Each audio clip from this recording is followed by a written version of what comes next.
Well, just a couple of years ago now, Colt reintroduced the new King Cobra. The King Cobra series now consists of 4 guns, and the latest model is this King Cobra Target.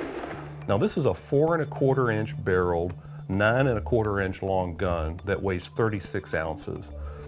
It's a target model in the sense that it comes with a fully adjustable rear sight and an elevated fiber optic front sight.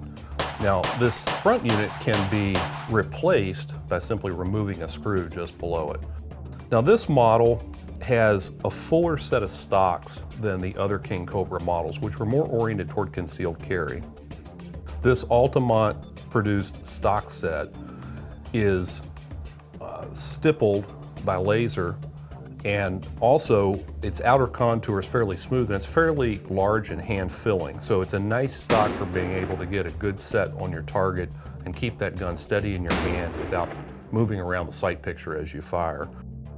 The trigger on this gun is, as with the other new King Cobras, is a linear leaf spring design that really gives the trigger feel on this gun a nice smooth action.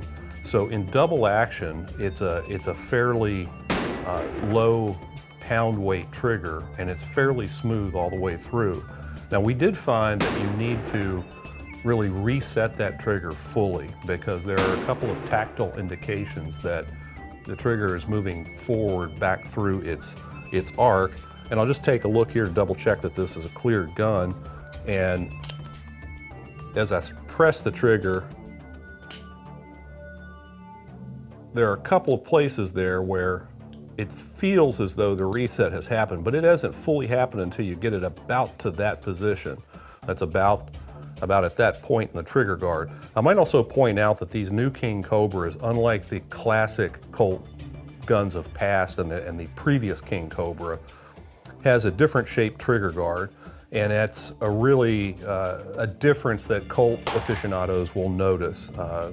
The trigger guard here was shaped and elongated somewhat in order to accommodate the use of a gloved finger when shooting. This is a 6-shot 357 Magnum. It has the cylinder catch that is pulled back to allow the cylinder to come out. It's got a knurled tip on the ejector rod, and that's pretty much it. You've got serrations on the hammer, which is fairly narrow, and some people have noted that the trigger is fairly narrow as well. The finish on this gun is a real tribute to the earlier Colts, and most Colt aficionados are going to find themselves well pleased with the quality that Colt has brought back in the new King Cobra series. I think Colt has done a good job of reintroducing this model to a whole new generation of shooters who may be unfamiliar with Colts and may want to find out why they became so famous.